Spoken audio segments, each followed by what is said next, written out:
जय गुरुदेव नमो नमः। गुरुदेव भगवान की जय हो। जब आपके ऊपर नव दुर्गा की कृपा होती है तो यह संकेत मिलना शुरू हो जाते हैं। दोस्तों, इस संकेत से आप पता कर सकते हैं कि मां दुर्गा आपके साथ में है या फिर नहीं। दोस्तों, आप में से बहुत सारे लोगों के मन में प्रश्न होते हैं कि हम कैसे पता करें कि माता रानी हमारे साथ में है कि नहीं। हम कैसे पता करें कि माता रानी दिन भर हमारे साथ में रहती है कि नहीं। नवरात्रि के समय माता रानी क्या हमारे घर में आती है कि नहीं, क्योंकि सबके मन में ये सवाल आते हैं। सब चाहते हैं कि उनके घर मां आए। यह जानकारी मैं आज के इस वीडियो में बताऊंगा। दोस्तों, बड़ा मूर्ख होगा, बड़ा अज्ञानी होगा ऐसे व्यक्ति जो इस ज्ञान को प्राप्त नहीं करेगा। आज के इस प्रकार के अमूल्य ज्ञान को कोई लाखों करोड़ों रुपए खर्च करने पर भी इस प्रकार के ज्ञान नहीं बताएगा। ये जानकारी सब आपसे छुपाना चाहते हैं। तो दोस्तों, माता रानी अपने होने का एहसास अपने सभी भक्तों को कराती हैं, चाहे उनके छोटे भक्त हो या फिर चाहे बड़े भक्त हो। अपने सभी भक्तों को माता रानी अपने होने का एहसास सभी को कराती है, क्योंकि माता रानी परम शक्ति है, परम देवी हैं। माता रानी नवरात्रि के पूरे 9 दिन अपने सभी भक्तों के साथ में सूक्ष्म रूप में एवं ऊर्जा रूप में रहती है, शक्ति रूप में रहती हैं। तो दोस्तों, इस 5 संकेत से आप पता लगा सकते हैं, पता कर सकते हैं कि मां दुर्गा आपके साथ में है।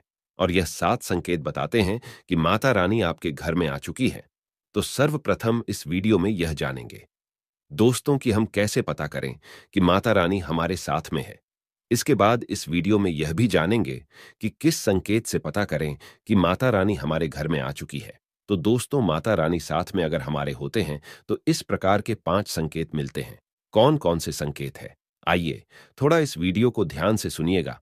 अगर आप भी चाहते हैं कि माता रानी आपकी सभी मनोकामना को पूर्ण करें तो दोस्तों, कमेंट बॉक्स में जरूर लिखना, जय माता दी, आपका स्वागत है।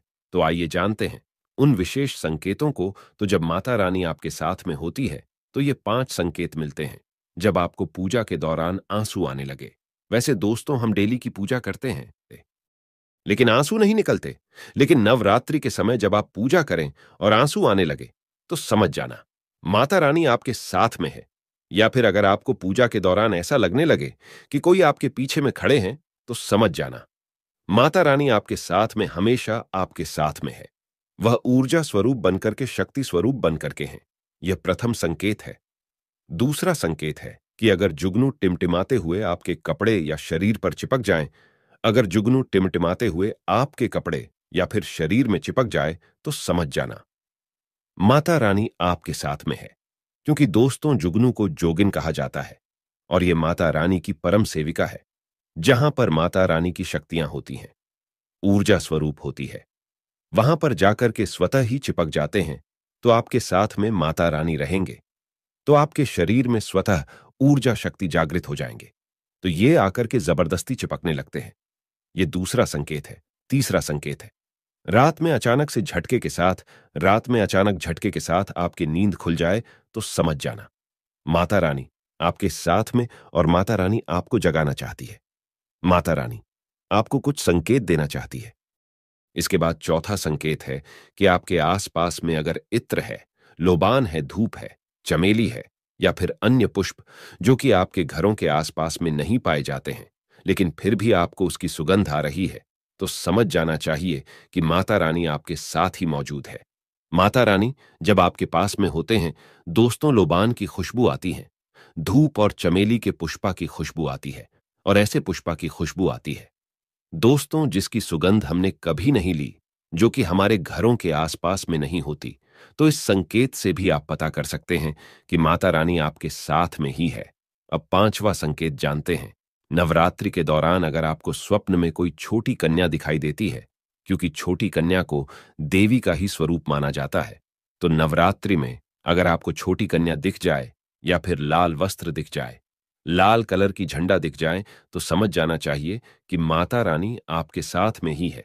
इसी के साथ अगर ज्योत बत्ती जलाते समय अगर एक खास आकार ज्योत बत्ती में बनने लगे तो भी समझ जाना चाहिए कि माता रानी आपके साथ में है। माता रानी नवरात्रि में ये संकेत अवश्य ही अपने सब भक्तों को दिखाती है। ये तो अभी आपने जान लिया कि माता रानी साथ है तो ये संकेत मिलते हैं, लेकिन अभी हम ये जानेंगे कि तब कौन से संकेत मिलते हैं जब माता रानी हमारे घर में विराजमान हो चुकी है, तब कैसे पहचानेंगे, ये मैं आपको अब बताऊंगा। आप इन संकेतों से पता लगा सकते हैं कि माता रानी आपके घर में आ चुकी है। और फिर माता रानी आपके घर में आ जाए तो जल्द ही आपके दोस्तों जो दुख है वो कट जाते हैं और आपके दिन दुगनी रात चौगनी तरक्की होती है। अधिकतर लोग जब माता रानी उनके घर में आती हैं, प्रवेश करती हैं, तो उन्हें पता नहीं होता। दोस्तों, इन लक्षणों से आप पता कर सकते हैं कि माता रानी आपके घर में आ चुकी।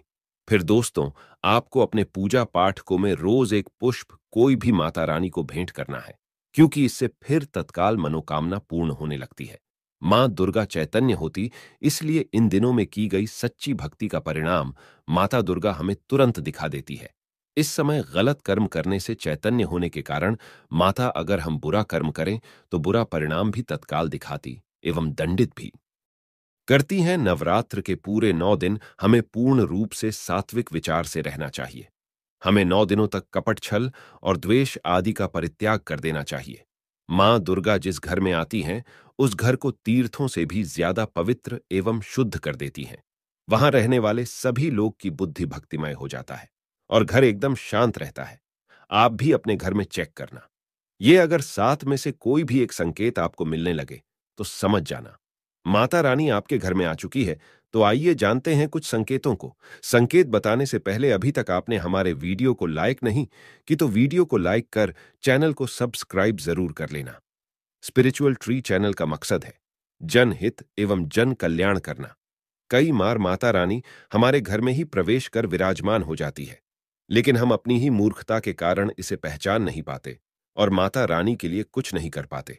जबकि जब भी माता रानी प्रवेश करे तो आप अपनी मनोकामना शीघ्र पूरी करवा सकते हैं। तो इन संकेतों को समझ लेते हैं। ये सब बारे मैं विस्तार से बताऊंगा कि कौन कौन से फल फिर प्राप्त होते हैं। अगर आप माता रानी के सच्चे भक्त हैं तो वीडियो को ध्यान से सुनिएगा। इसमें आपको बड़े काम की बात पता चलेगी। अगर बार बार आपके घर में गौ माता का आना, जिस घर में मां दुर्गा रहती, उस घर में उनकी बहन कामधेनु उनकी सेवा के लिए, उनकी दर्शन के लिए बार बार घर के द्वार पर बिल्कुल ही आती है और ये घर के इर्द गिर्द घूमती रहती है, वहां से 9 दिनों तक नहीं भागती, तो समझ जाना कि माता रानी आपके घर में आ चुकी है। दूसरा दूसरा संकेत, मधुमक्खी का घर में आना।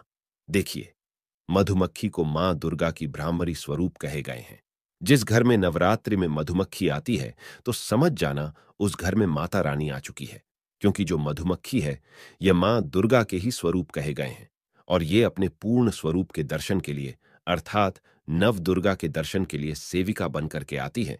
तो समझ जाना आपके घर में मां दुर्गा आ चुकी है। तीसरा संकेत, ज्योति का तीव्र रूप में जलना। जी हां, अगर आपने अपने घर में माता रानी की प्रसन्नता के लिए, भक्ति प्राप्त करने के लिए ज्योति स्थापित करके रखे हैं और अगर ज्योति की लव तीव्र गति से जल रही है तो समझ जाना ज्योति के समक्ष स्वयं माता रानी खड़ी है और आपको भी अंतरात्मा से माता रानी के होने का एहसास होगा। तो इस संकेत से भी पता कर सकते हैं कि माता रानी आपके घर में आ चुकी है, क्योंकि जब भी ज्योति की लो प्रचंड रूप से जलने लगे तो वो इसीलिए जलती है क्योंकि माता रानी और उनकी ऊर्जा से ज्योति की लो बढ़ जाती है। चौथा संकेत, नवरात्रि में दीपक की बत्ती में फूल का बनना।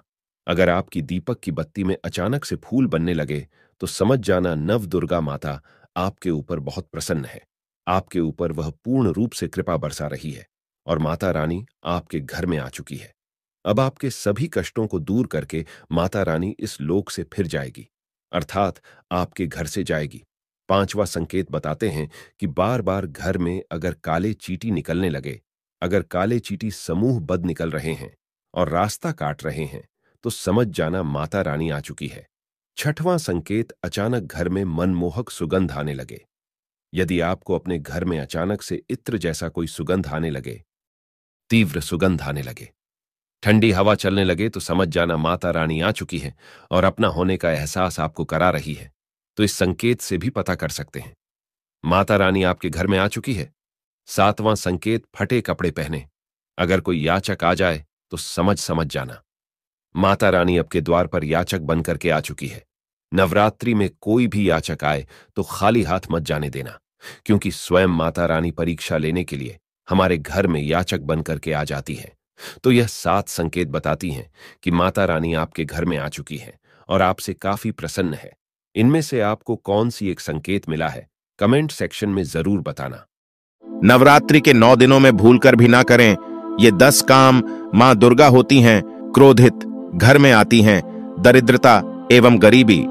तो आइए दोस्तों जानते हैं कि नवरात्रि के दौरान आपको कौन से 10 काम भूलकर भी नहीं करना चाहिए। दोस्तों, मां दुर्गा के 9 रूपों की आराधना का पर्व अर्थात नवरात्रि 15 अक्टूबर दिन रविवार को शुरू होने जा रहा है तथा नवरात्रि का समापन 23 अक्टूबर दिन सोमवार को होगा। दोस्तों, नवरात्रि के दौरान माता रानी को प्रसन्न करने के लिए भक्तजन तरह तरह के उपाय करते हैं। कुछ लोग माता रानी के लिए व्रत एवं उपवास रखते हैं, दान धर्म करते हैं, तो वहीं कुछ लोग माता रानी के लिए यज्ञ तथा हवन करते हैं तथा कुछ लोग अपने पैरों के वाहन का त्याग करते हैं अर्थात अपनी मनोकामना की पूर्ति के लिए जूते चप्पल आदि का 9 दिनों तक त्याग करते हैं, जिन्हें करके हम माता रानी के प्रति अपनी श्रद्धा प्रकट करते हैं। परंतु अगर आप इन सब के अलावा ये 10 काम करते हैं तो माता रानी आपसे कभी भी नहीं होगी प्रसन्न और जीवन में आते हैं दुर्भाग्य एवं गरीबी तथा माता लक्ष्मी भी ऐसे व्यक्ति से हो जाती है नाराज। साथ ही दोस्तों, वीडियो के अंत में हम आपको एक ऐसा कार्य भी बताएंगे जो आपको नवरात्रि में अवश्य करना चाहिए। वह कार्य करने से आपकी हर मनोकामना पूर्ण हो जाएंगी और मां दुर्गा अति प्रसन्न हो जाती हैं। तो आइए दोस्तों जानते हैं शास्त्रों में वर्णित नवरात्रि के दौरान वह कौन सा कार्य है जिसे करना अशुभ माना गया है। इससे पहले हे माता वैष्णो, जो भी भक्त कमेंट में जय माता दी लिखकर चैनल को सब्सक्राइब करेगा उसके परिवार में सदैव कृपा दृष्टि बनाए रखना, साथ ही उसके सभी मनोकामनाएं पूर्ण करना। तो दोस्तों, सबसे पहला कार्य है स्त्रियों का अपमान ना करें। मित्रों, शास्त्रों में कहा जाता है यत्र नार्यस्तु पूज्यन्ते रमन्ते तत्र देवता, यत्रैतास्तु न पूज्यन्ते सर्वास्तत्राफलाः क्रिया। अर्थात जहां स्त्रियों की पूजा होती है वहां देवता निवास करते हैं और जहां स्त्रियों की पूजा नहीं होती है, उनका सम्मान नहीं होता है, वहां किए गए समस्त अच्छे कर्म निष्फल हो जाते हैं। मित्रों, इसलिए आप सभी से विनती है कि आप नवरात्रि में किसी भी स्त्री का अपमान न करें। हिंदू धर्म में स्त्रियों को माता रानी का ही रूप माना जाता है। स्त्रियां माता रानी का ही अंश होती है। माता रानी स्त्रियों का सम्मान करने वाले मनुष्य पर सदैव ही अपनी कृपा बरसाती हैं। साथ ही माता लक्ष्मी भी ऐसे मनुष्य पर सदैव प्रसन्न रहती है। दोस्तों, स्त्रियां स्वयं की खुशियों का त्याग करके आपके घर को स्वर्ग बनाती है। स्त्री स्वयं उपवास करके अपने पति की लंबी आयु की कामना करती है। जीवन भर अपने परिवार के लिए बिना थके कार्य करती है। ऐसी पतिव्रता स्त्री का अपमान करना महापाप होता है। जो मनुष्य नवरात्रि में किसी भी स्त्री का अपमान करता है, स्त्रियों की तरफ गलत भावना से देखता है, उससे मां दुर्गा अवश्य ही दंड देती है और ऐसे व्यक्ति से माता रानी सदैव नाराज रहती हैं। दोस्तों, दूसरा है घर में कलह का माहौल न मचाएं। रामचरितमानस में वर्णित है कि जहां सुमति तहां संपत्ति नाना, जहां कुमति वहां विपत्ति निधाना। अर्थात जहां क्लेश का माहौल बनता है, जिस घर में लड़ाई झगड़े होते हैं, वहां पर मां लक्ष्मी कभी भी नहीं ठहरती। इसके साथ ही ऐसे करने वाले व्यक्ति से माता रानी भी रहती है सदैव नाराज एवं क्रोधित। इसलिए नवरात्रि के समय में अपने घर में क्लेश का माहौल ना बनाएं। माता रानी का मन में चिंतन करते हुए श्रद्धा भाव से इस महापर्व का आनंद उठाएं। दोस्तों, तीसरा है नवरात्रि के दौरान कोई भी अनिष्ट कार्य ना करें, जैसे झूठ बोलना, पैसों की चोरी अथवा धोखेबाजी करना, निष्पाप पशुओं को सताना, किसी गरीब को नीचा दिखाना आदि कार्य भूल से भी ना करें। माता रानी को ऐसे कार्य करने वाले लोग बिल्कुल भी पसंद नहीं होते। ऐसे कार्य राक्षसी प्रवृत्ति के होते हैं जिससे माता रानी अत्यंत क्रोधित हो जाती है। चौथी बात है तामसिक आहार का सेवन। दोस्तों, नवरात्रि में इस बात का विशेष ध्यान रखना चाहिए कि आप भूल से भी तामसिक आहार का सेवन न करें। जैसे मांस, मदिरा, लहसुन, प्याज, ये सभी तामसिक भोजन के श्रेणी में आते हैं। इसीलिए आप इन सभी का सेवन बिल्कुल भी ना करें, अन्यथा माता रानी नवरात्रि में आप पर क्रोधित हो सकती हैं। दोस्तों, पांचवी बात, शारीरिक संबंध ना बनाएं। दोस्तों, नवरात्रि में माता रानी की कृपा पाने के लिए नवरात्रि के 9 दिन भूल से भी शारीरिक संबंध ना बनाएं। जो भी मनुष्य व्रत का पालन करता है उसे तो भूल से भी शारीरिक संबंध नहीं बनाना चाहिए। जो नवरात्रि के 9 दिन ब्रह्मचर्य व्रत का पालन करता है, मां उसकी हर इच्छा को पूर्ण करती है। दोस्तों, छठवीं बात है, अगर किसी महिला को नवरात्रि के दौरान पीरियड्स आ जाएं, तो ऐसे में महिलाओं को अपना व्रत पूरा करने के लिए मानसिक रूप से भगवान की आस्था करनी चाहिए तथा पूजा पाठ के दौरान दूर बैठकर किसी अन्य व्यक्ति से पूजा करवा सकती हैं। इस दौरान पूजा पाठ के सामान को नहीं छूना चाहिए, साथ ही माता रानी को स्पर्श करके प्रणाम भी ना करें। दोस्तों, 7वीं बात, जो लोग नवरात्रि का व्रत करते हैं उन्हें चमड़े से बनी वस्तु को धारण नहीं करना चाहिए, जैसे पर्स, बेल्ट, बैग इत्यादि, क्योंकि इनमें चमड़े की कुछ मात्रा मौजूद होते हैं और चमड़ा पशुओं को मारकर बनाया जाता है। ऐसे में माता रानी को यह सब बिल्कुल भी पसंद नहीं होते तथा इन्हें धारण करने से व्रत का पूर्ण फल प्राप्त नहीं होता। दोस्तों, 8वां है, यदि अगर आप घर के मंदिर में कलश स्थापना किए हैं तो घर को कभी भी अकेला ना छोड़े, घर में किसी एक सदस्य को अवश्य ही रुकना चाहिए, क्योंकि नवरात्रि में मां अपने भक्तों के घर में मौजूद होती है और शास्त्रों में ऐसा विधान है कि नवरात्रि में घर पर कलश स्थापना के बाद माता रानी को अकेला नहीं छोड़ना चाहिए। साथ ही अगर घर में कोई ना हो तो बिल्ली इत्यादि कलश को गिरा सकते हैं, जिसे बहुत ही बड़ा अपशगुन माना जाता है। इसलिए नवरात्रि में घर को कभी अकेला नहीं छोड़ना चाहिए। साथ ही विष्णु पुराण में नवरात्रि में दिन में सोना वर्जित माना गया है। दोस्तों, 9वीं बात, नवरात्रि में जो व्रत करते हैं उसे भी एवं जो व्रत नहीं करते उन्हें भी नवरात्रि में भूल से भी बाल नहीं कटवाना चाहिए, दाढ़ी नहीं बनवाना चाहिए, नाखून भी नहीं काटना चाहिए। साथ ही व्रत करने वाले को तंबाकू, गुटखा, गुड़ाखू, सिगरेट इत्यादि का सेवन भी नहीं करना चाहिए। कई लोग होते हैं जो नवरात्रि में मांस मंदिरा का सेवन तो नहीं कर रहे, लेकिन गुटखा तंबाकू से क्या होगा, ऐसे मानसिकता से वे इन चीजों का सेवन करते हैं। परंतु आपको बता दें कि शास्त्रों में इन चीजों की भी मनाही है। गुटखा तंबाकू खाने से व्रत का पूर्ण फल प्राप्त नहीं होता। दोस्तों, 10वां है, घर के द्वार आई हुई किसी भी स्त्री या कोई भी अतिथि का अपमान न करें। दोस्तों, यदि नवरात्रि में आपके द्वार पर कोई कन्या, वृद्ध स्त्री अथवा कोई दुखी मन भोजन की इच्छा से भिक्षा के लिए आई हो तो उसका भूल से भी अपमान न करें अथवा उन्हें खाली हाथ घर से जाने भी न दें। यदि आपके घर में कोई दासी है तो उसका भी अपमान न करें। नवरात्रि में उन्हें भी कुछ न कुछ भेंट अवश्य दें। इससे मां दुर्गा अत्यंत प्रसन्न होती है और आपकी हर मनोकामना को पूर्ण करती है। दोस्तों, इसके साथ ही अगर आप व्रतधारी हैं, व्रत रखते हैं, तो कलश स्थापित करते समय जटा वाला यानी पानी वाला नारियल का ही प्रयोग करें। साथ ही यह भी ध्यान रखें कि नारियल को कलश के ऊपर लेटाकर रखना चाहिए। कलश स्थापना करते समय कभी भी नारियल को खड़ा करके नहीं रखा जाता। नारियल को सदैव लेटाकर कलश के ऊपर रखा जाता है। साथ ही नारियल को स्थापित करने से पहले आप नारियल को लाल कपड़े में लपेटकर उस पर लाल चुनरी ओढ़ाकर आप नारियल को कलश के ऊपर स्थापित करें। शास्त्रों के अनुसार कलश के ऊपर जब सही तरीके से नारियल रखा जाता है और सही प्रकार का नारियल रखा जाता है, तभी व्रत और पूजन का पूर्ण फल प्राप्त होता है।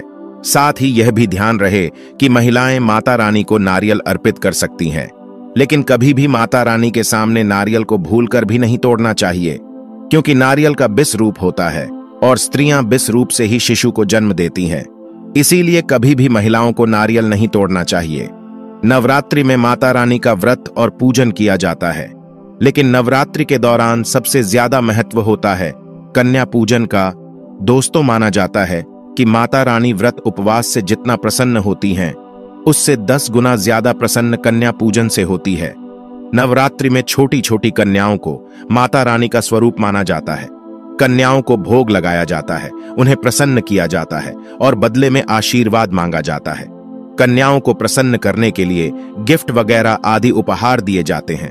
माना जाता है अगर कन्याओं को कोई भेंट दी जाए और उसे खुशी खुशी स्वीकार कर ली तो इसका मतलब है माता रानी अर्थात माता वैष्णो ने भेंट स्वीकार कर ली।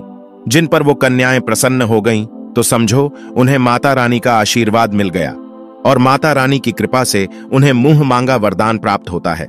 शास्त्रों में बताया गया है कि नवरात्रि में 3 साल तक कन्या का पूजन होना चाहिए। अष्टमी अथवा नवमी को कन्याओं के पैर धोकर भोजन करना, उन्हें उपहार आदि देना श्रेष्ठ माना जाता है। इससे आपके घर में संपन्नता बनी रहती है तथा जीवन में धन धान्य की कभी भी कमी नहीं होती। शास्त्रों में वर्णित है कि कन्याएं जितना अधिक खुश होती है, माता रानी उतना ही जल्द फल प्रदान करती है।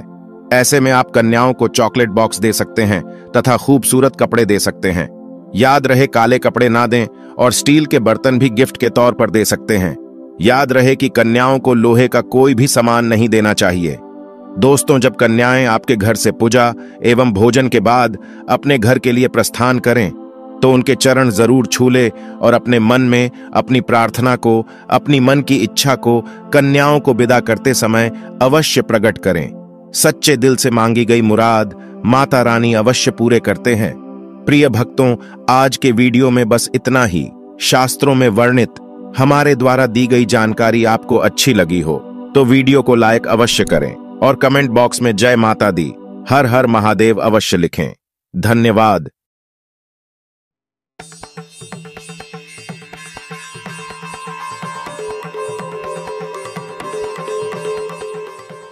मित्रों, आप सभी तो ये जानते ही होंगे कि हिंदू धर्म में साल में 4 नवरात्रि मनाई जाती है, जिनमें चैत्र और शारदीय नवरात्रि का काफी अधिक महत्व है।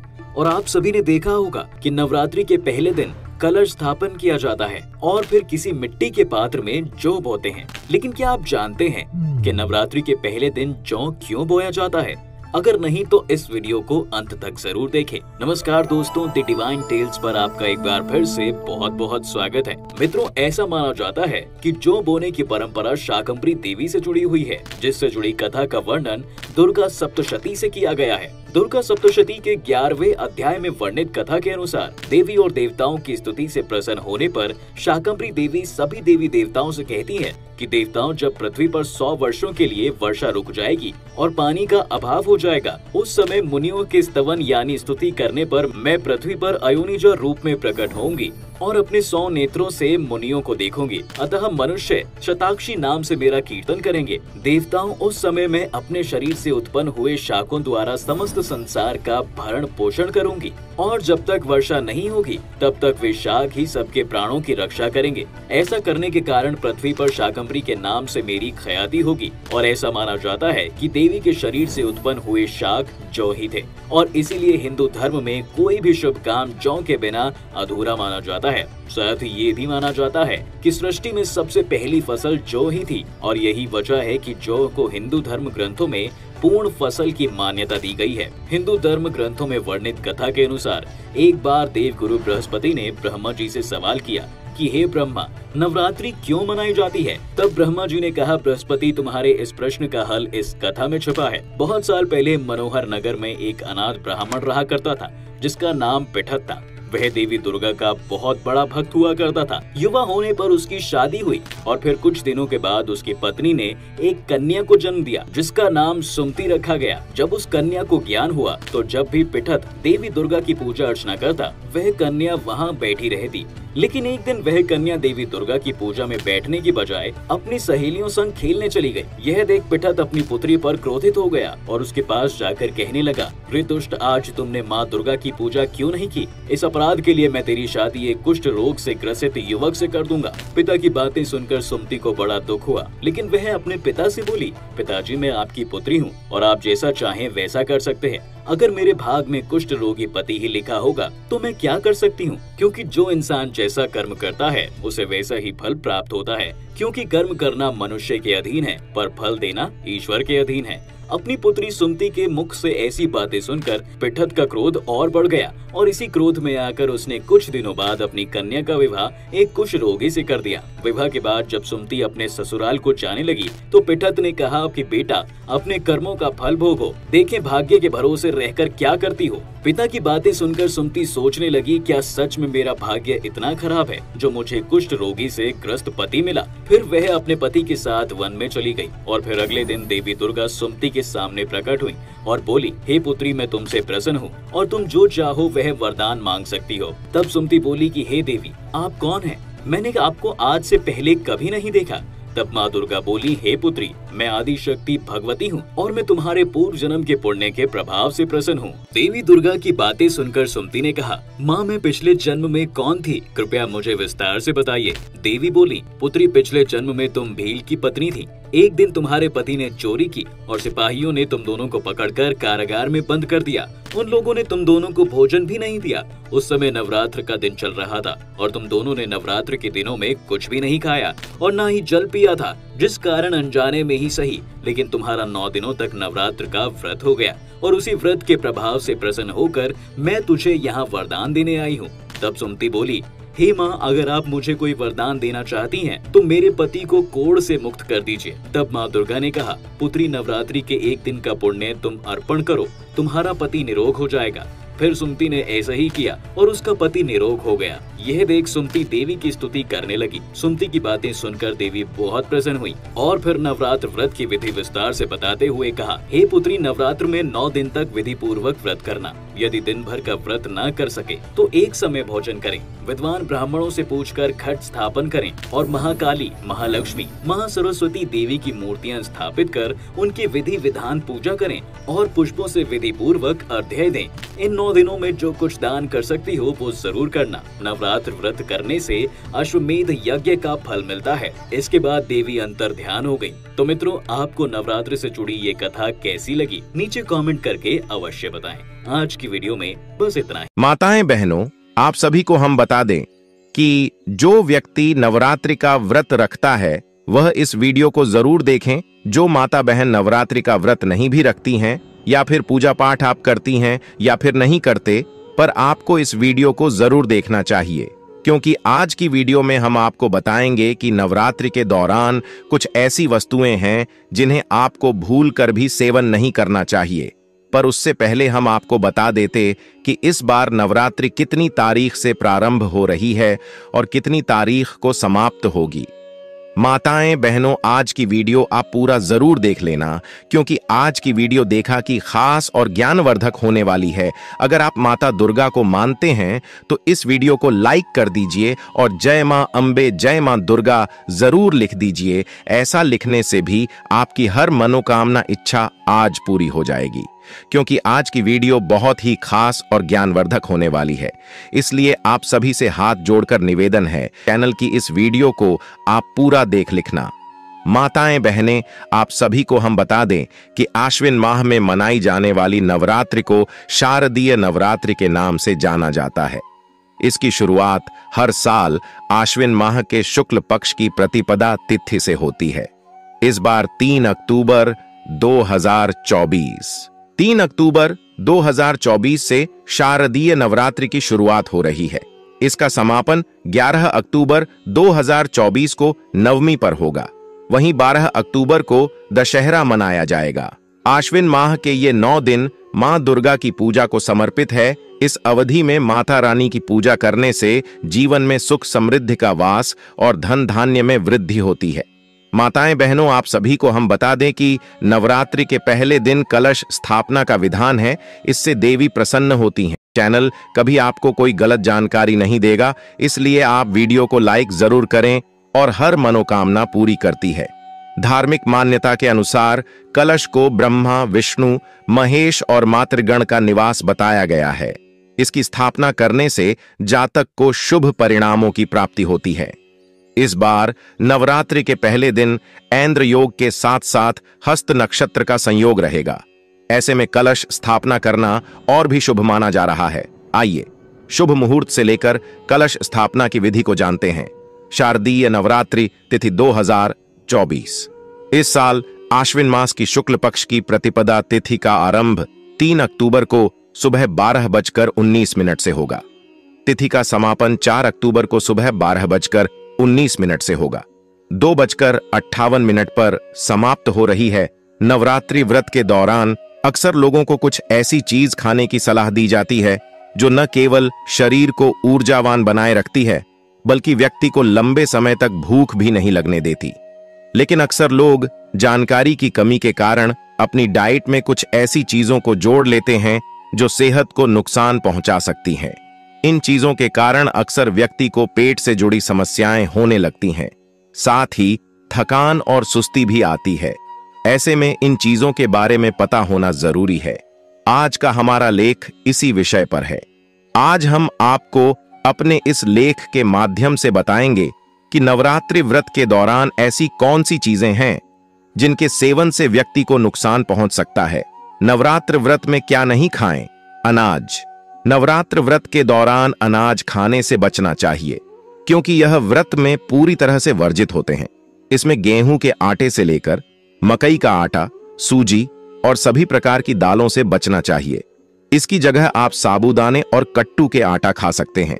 प्याज नवरात्र के दौरान हरगिज प्याज का सेवन नहीं करना चाहिए।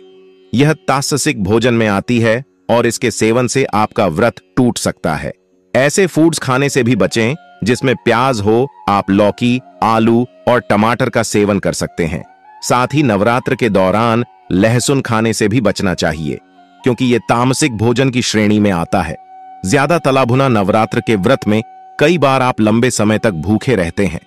माताएं बहनों, मैं आपसे एक अनुरोध करना चाहेगा कि आप कमेंट बॉक्स में जय माता रानी अवश्य ही लिख दीजिए, जिससे कि माता रानी आपकी हर एक मनोकामना इच्छा पूरी कर दे और आप पर अपना विशेष आशीर्वाद आपको प्राप्त हो सके।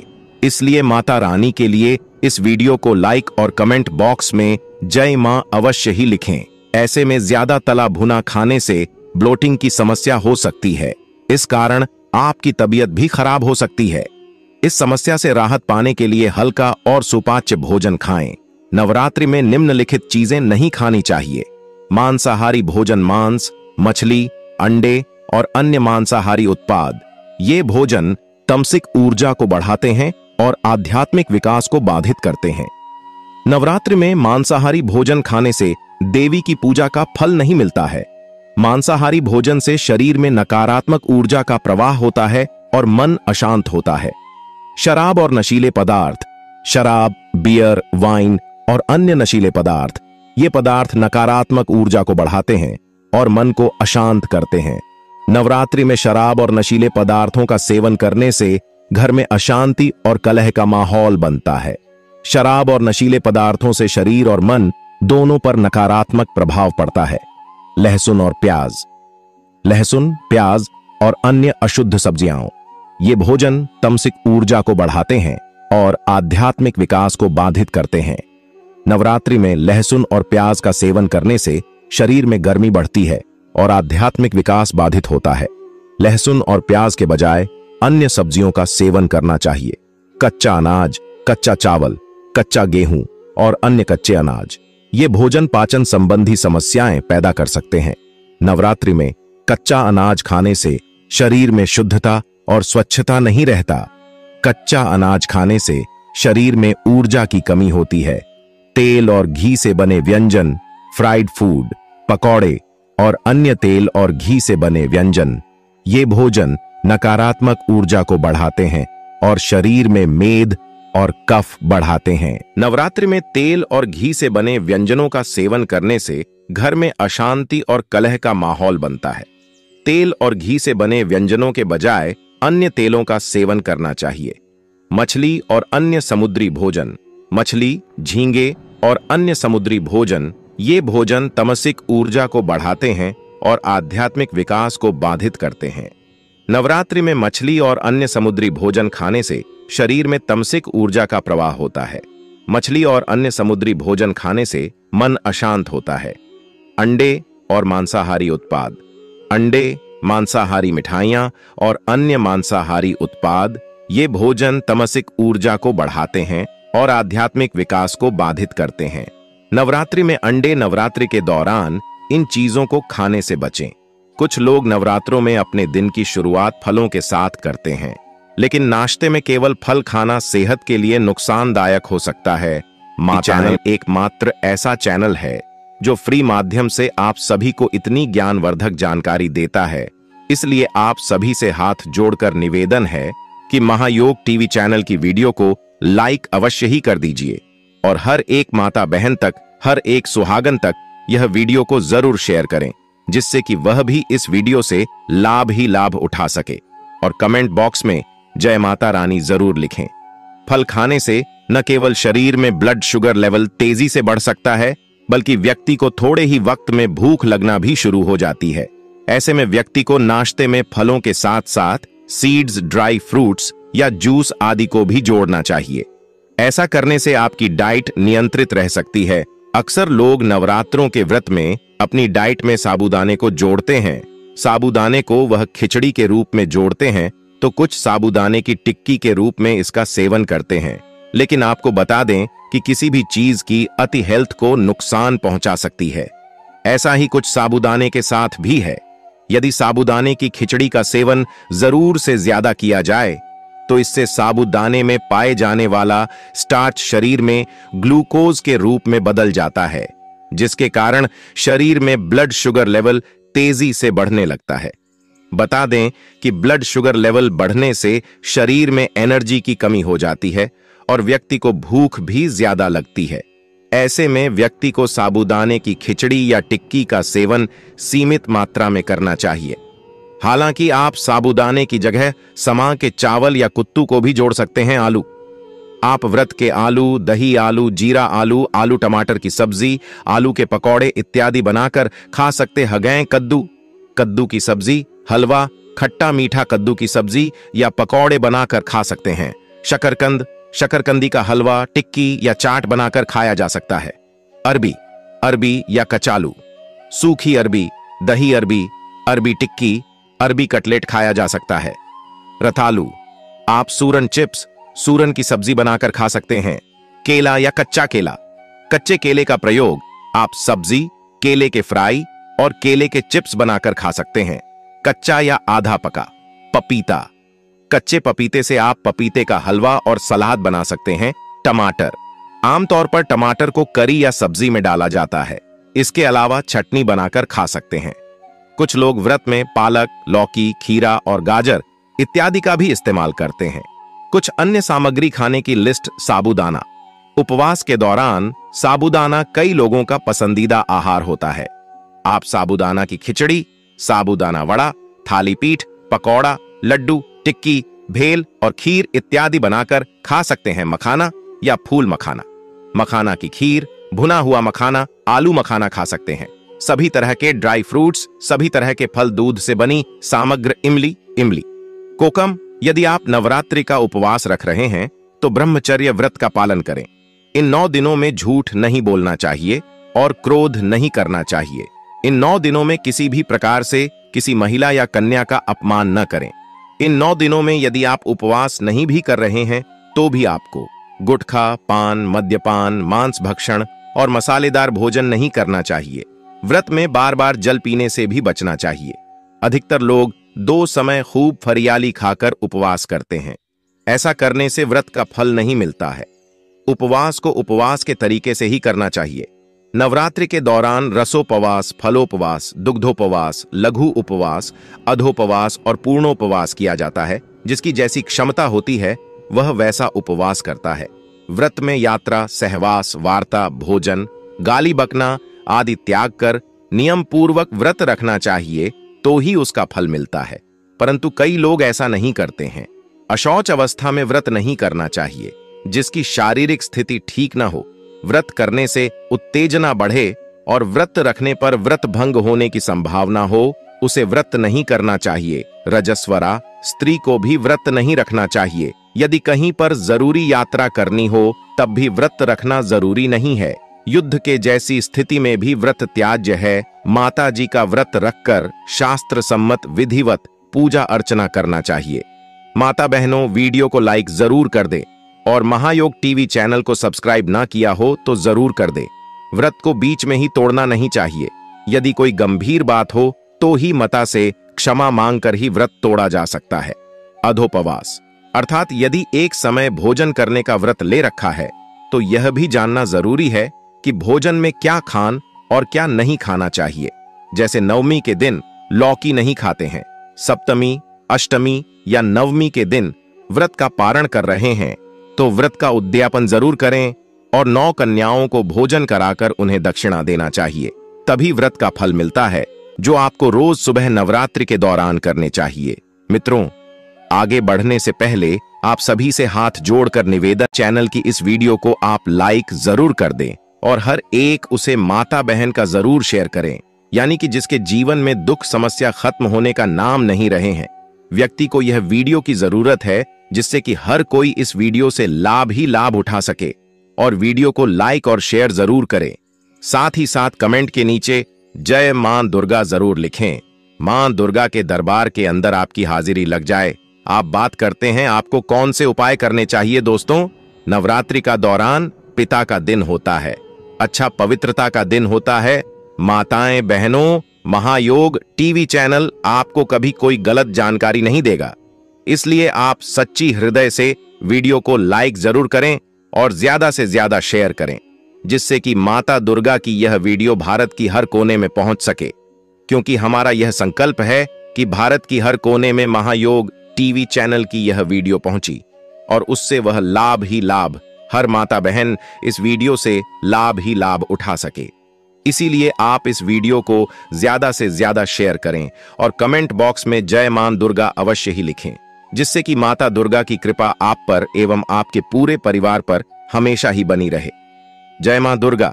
तो इस बात का आपको जरूर ध्यान रखना चाहिए कि नवरात्रि की जो भी सुबह होती है, आपको ब्रह्म मुहूर्त के अंदर ही उठ जाना चाहिए। नवरात्रि को देर तक आपको नहीं सोना चाहिए, क्योंकि साक्षात मां दुर्गा सुबह धरती भ्रमण के लिए निकलती है और जिस घर के अंदर एक्टिव एनर्जी होती है, वहां पर अपने आप ही मां दुर्गा प्रवेश कर जाती है और अपने कामों के अंदर लग जाए। आप नवरात्रि के दौरान इस बात का जरूर ध्यान रखें कि नवरात्रि के दौरान इन 9 दिनों के अंदर सुबह भगवान सूर्य देव को जल अर्पित जरूर करें। और नवरात्रि के दौरान दोस्तों, अगर आप सूर्य देव को जल अर्पित करते हैं तो उसके अंदर लाल चीज जरूर डालें, ताकि मां दुर्गा का आपके संपूर्ण आशीर्वाद प्राप्त होगी। या पूजा पाठ से जुड़ी किसी भी तरह की कोई लाल एक चिमटी चीज आप डालकर भगवान सूर्य देव को अर्घ दे। सुबह के समय दोस्तों, आपकी कुंडली के अंदर सूर्य देव कितने मजबूत होंगे कि समझ लीजिए कि आपके जीवन के अंदर खुशियों की झोली भर जाती है। और नवरात्रि के दौरान यह उपाय बलवती हो जाता था। दुगना प्रभाव आपको देखने को मिलता है। शक्ति के दौरान रखें, छोटे छोटे उपाय हैं। आज हम आपको इस सीरीज के अंदर छोटे छोटे उपाय बताएंगे। ऐसा नहीं कि आपको इन सबको करना है। कोई भी एक उपाय कीजिए, आपको लाभ प्राप्त होगा। नवरात्रि के दौरान जैसे तो आप अपने घर का झाड़ू निकालते हैं, लेकिन नवरात्रि के दौरान दोस्तों, अपने द्वारा को झाड़ू के माध्यम से सफाई करना और अपने द्वारा की सफाई करना और नवरात्रि की सुबह सुबह अपने घर के द्वार खोल कर रखना, बस आप मात्र इतना कर लें। समझ लीजिए कि मां दुर्गा आपके घर के अंदर प्रवेश कर लेगी और मां दुर्गा की कृपा से आपके जीवन के अंदर, मां लक्ष्मी की कृपा से आपके जीवन भर के अंदर कभी भी धन की कमी नहीं होगी। इसका कारण यह होता है दोस्तों, ब्रह्म मुहूर्त के अंदर मां दुर्गा धरती भ्रमण के लिए निकलती है। अपने साथ उनकी सखियां मां सरस्वती माता, पार्वती मां, लक्ष्मी आदि अनेक रूपों के अंदर उनकी सहेलियों होती है, उनके ही रूप होते हैं। अगर उनमें से कोई भी एक रूप आपके घर के अंदर प्रवेश कर गया, समझ लीजिए। और दोस्तों, जहां पर देवता वहीं निवास करते हैं जहां पर साफ सफाई होती है। इसलिए नवरात्रि के दौरान अपने घर की, अपने द्वारा की सफाई जरूर रखें सुबह सुबह के समय, ताकि आपके घर के अंदर बीवियों का प्रवेश हो सके। नियम यह होता है कि नवरात्रि के दौरान से ही अपने घर के मुख्य द्वार पर आपको रंगोली बना देनी चाहिए था, कि वास्तव में हर हिंदू अपने घर के द्वार के आगे रंगोली बना था, जिसकी वजह से जिसका तात्पर्य होता था कि नकारात्मकता उसने रंगोली से आगे ही नहीं आ पाती थी और सकारात्मक देवी देवताओं को वह चीज बहुत ज्यादा आकर्षित करती थी और उसे घर के अंदर अपने आप ही माता लक्ष्मी का वास होने लगता था। तो आप क्या करें कि अपने घर के द्वार पर रंगोली बना दें, ताकि क्या पता 9 दिनों के अंदर दीपावली तक को कौन सा आपके घर के अंदर ऐसा सुख सहयोग बने कि देवी देवता आपके घर के अंदर प्रवेश कर जाएं और आपको उसका सकारात्मक परिणाम देखने को मिले। तो आप रंगोली का निर्माण नवरात्रों के दौरान जरूर कीजिए, कि अगर आपके जीवन के अंदर आपको धन की कमी का बहुत ज्यादा सामना करना पड़ रहा था, परिवार के अंदर आए दिन की लड़ाई झगड़ा होता रहता था, आप चाहते थे कि वह लड़ाई झगड़ा कैसे करके समाप्त हो जाए, तो दोस्तों, इस नवरात्रि के दौरान आप इन चीजों से छुटकारा पा सकते हैं। अगर कोई भी नवरात्रि के दौरान यह उपाय करेगा, उससे लाभ ही लाभ प्राप्त होगा। माता रानी का आसीन आशीर्वाद प्राप्त होगा, उसकी हर मनोकामना इच्छा पूरी हो जाएगी। पर आपसे एक अनुरोध और करना चाहिए कि आप अपनी राशि को कमेंट बॉक्स में जरूर डाल दें, क्योंकि वहां महायोग टीवी चैनल एकमात्र ऐसा चैनल है जो आपकी राशि से जुड़ा कुछ ऐसे उपाय होते हैं जो नवरात्रि में आपको जरूर ही कर देने चाहिए, वह भी बताता है। इसलिए आप अपनी राशि को कमेंट बॉक्स में जरूर डाल दें। हम विशेष रूप से आपकी राशि को देखेंगे और उसका उपाय भी आपको हम महायोग टीवी चैनल के माध्यम से बताइए। मित्रों, आपको हम बता देती कि नवरात्रों के दौरान अपने घर का जो मुख्य द्वार होता है, अपने घर के मुख्य द्वार पर एक स्वास्तिक का निर्माण जरूर करें। आपकी कोई मजबूरी है क्या? घर के मुख्य द्वार पर आप स्वास्तिक नहीं बना सकते? तो आप क्या करें, उसके ऊपर स्वास्थ्य का निर्माण कर लें और अपने मुख्य द्वार के अंदर की तरफ या बाहर की तरफ वहां पर उसे पेपर को आपको रख देना चाहिए। आपको उतना ही फल प्राप्त होगा। आप देखते जाइए कि आपके जीवन अपने के अंदर कभी भी किसी प्रकार का कोई दुख नहीं होता है। आपके जीवन के अंदर किसी भी प्रकार की कोई समस्या नहीं आती है। मां दुर्गा का बहुत ही चमत्कारी उपाय है। कोई स्वास्थिक अपने अपनी आपके घर की जो नकारात्मक चीज होती है, बुरी शक्तियां होती हैं, नजर दोष होता है, उसको वहीं पर समाप्त कर देता है और सकारात्मक शक्तियों को आपके पास अपने आप ही आमंत्रित करता है। दोस्तों, नवरात्रि के दौरान आ जाती है, आपके द्वार पर कोई पशु आ जाता है, तो दोस्तों उनको कभी भी खाली हाथ नहीं लौटना चाहिए। लेकिन नवरात्रि के दौरान दोस्तों धरती पर ज्यादा आकर्षित होते हैं। अपने आप ही पता नहीं किस रूप के अंदर कोई देवी देवता आपके घर के अंदर आ जाए और आपके पूरे शब्द या आपके द्वारा दी गई और ना उन्हें अगर क्रोधित कर देती है तो वह आपके घर पर दोबारा लौटकर नहीं आते। अनुसार कोई साधु बाबा, कोई भिखारी आपके घर आ जाए तो आप उसे पहले तो अपने रुपया भी ना दें, बस अपने खाने के लिए कुछ चीज नवरात्रों के दौरान अनुदान बहुत अच्छा माना जाता है। और ऐसा माना जाता है कि अगर आपने आने का दान कर लिया तो समझ लीजिए कि आपको सुख प्राप्त हो गया। उनके माध्यम से ही आपको सब चीज मिल जाती है, तो फिर आपको क्या करने की आवश्यकता रहती है।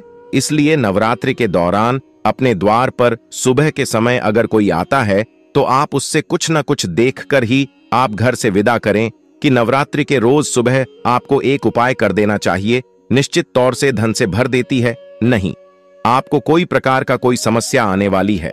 नवरात्रि के दौरान दोस्तों आपको जरूरत होती है आपके आसपास सकारात्मक ऊर्जा बढ़ाने की माध्यम से संबंध होता है।